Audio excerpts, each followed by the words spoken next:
Hello bam bang, j'espère que vous allez bien, en tout cas moi ça va nickel. On se retrouve aujourd'hui pour d'autres rencontres sur les éliminatoires de la Coupe du Monde zone Europe. Il y a exactement 10 rencontres encore que j'analyse avec les plus grands pays et avec d'autres également rencontres qui sont très intéressantes. Avant d'analyser, n'hésitez pas à aller dans ma bio, il y a un lien, vous cliquez dessus, c'est mes plus grosses confiances. On attaque avec des rencontres entre la Lituanie et Malte dans le groupe F, avec pour moi une victoire de la Lituanie, 1-0, même si les résultats de ces deux formations ne sont peut-être pas extraordinaires, mais je verrai les deux équipes qui ne marquent pas, donc je pense que ça sera pas si mal que ça. On continue avec les Pays-Bas contre la Pologne. Les Pays-Bas viennent de gagner leurs deux dernières rencontres, que ce soit contre Malte ou la Finlande, marquant 10 buts au passage, mais 8 quand même contre Malte et 2 seulement contre la Finlande. Ils avaient eu une petite baisse au niveau des résultats, mais c'était en Ligue des Nations, perdant par exemple contre l'Espagne et se faisant sortir lors des quarts de finale. Mais ils avaient quand même lutté jusqu'au bout. Du côté des Polonais, ils viennent de perdre contre la Finlande, mais sinon, juste avant, ils avaient gagné 3 rencontres, mais contre la Moldavie, Malte et la Lituanie, des équipes assez faibles. Donc sur ce match-là, je verrai les Pays-Bas s'imposer 3-1 avec le plus de 2,5 buts sur le match. Continuons avec le groupe suivant, le groupe G, avec Autriche contre Chypre. Les Autrichiens se sont imposés contre des équipes plutôt faibles lors des deux dernières rencontres, c'était en juin, contre San Marin et contre la Roumanie, marquant 6 buts au passage, mais surtout 4 contre San Marin à l'extérieur. Donc bon, ils vont essayer de continuer sur leur lancée contre Chypre, qui s'est incliné en Roumanie, qui a malheureusement 3 matchs sans victoires d'affilée, s'inclinant en Bosnie et en Roumanie et faisant match nul contre la Bulgarie à l'extérieur, ce qui était plutôt un bon point, mais sur ce match-là, je vois la marche quand même un peu trop haute. Et je vois l'Autriche s'imposer 3-1 avec le plus de 2,5 buts sur la rencontre.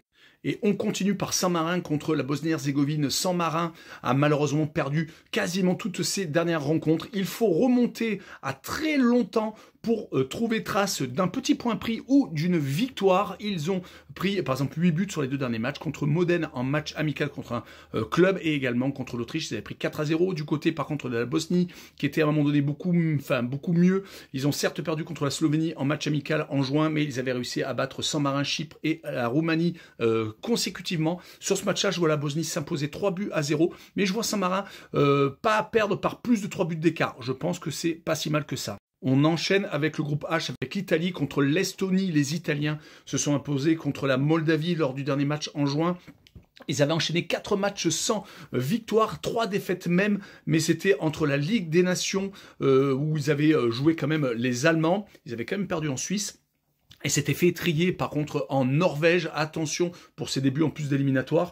Du côté de l'Estonie, bon c'est quand même beaucoup moins fort. Une victoire sur les 5 dernières rencontres avec 4 défaites quand même contre la Norvège, Israël à 2 reprises et contre la Slovaquie. Donc sur ce match-là, pas de surprise. Victoire de l'Italie 3-1 et je vois le plus de 3 buts sur la rencontre. Allez, le match suivant, c'est la Moldavie contre Israël. Les Moldaves sont vraiment à un mauvais niveau, 5 défaites consécutives.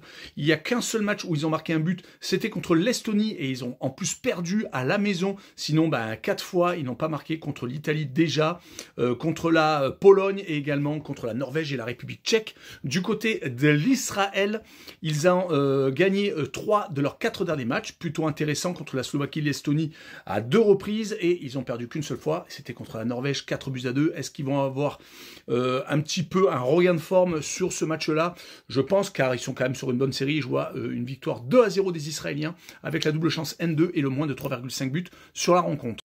On passe au groupe suivant, le groupe I, avec une rencontre encore déséquilibrée, le Liechtenstein contre la Belgique. Le Liechtenstein reste sur 4 matchs sans marquer, avec 4 buts pris contre l'Écosse, 3 contre le Pays de Galles, 2 contre le Kazakhstan et 3 contre la Macédoine du Nord à la maison.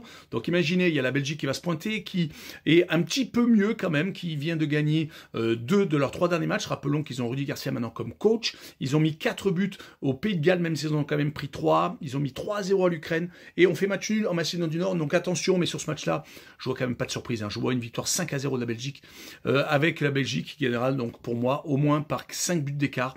Espérons que je m'enflamme pas trop, mais bon, il y a quand même des chances que ça arrive. Le deuxième match de ce groupe est le Kazakhstan contre le Pays de Galles. Le Kazakhstan a perdu 3 de ses 4 derniers matchs, ne s'imposant que contre le Liechtenstein à l'extérieur. Donc des défaites contre le Bélarus, donc la Biélorussie, contre le Pays de Galles déjà au match aller 3-1.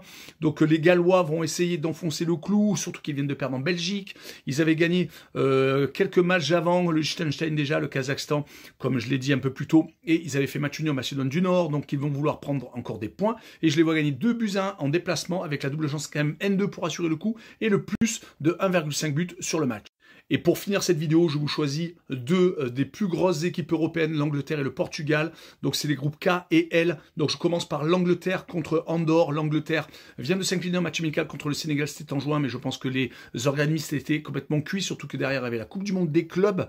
Ils avaient quand même réussi à s'imposer lors des 3 derniers matchs qualificatifs contre Andorre, contre la Lettonie et également contre l'Albanie, marquant à chaque fois, mais ne prenant pas de but. 6 buts marqués, c'est pas extraordinaire contre des équipes de ce niveau-là, mais bon, ils étaient sans doute fatigués. Ils vont jouer contre Andorre, qui de son côté perd match sur match. Il faut remonter à un match nul contre le Bélarus.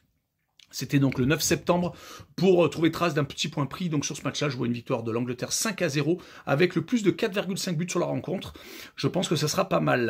Et on finira cette vidéo avec l'Arménie contre le Portugal. Les Arméniens ont fait match nul lors d'un match amical contre le Monténégro. Sinon, avant ça, ils avaient pris tôle sur tôle. 5 buts pris contre le Kosovo, 6 contre la Géorgie, 3 encore contre la Géorgie dans un deuxième affrontement.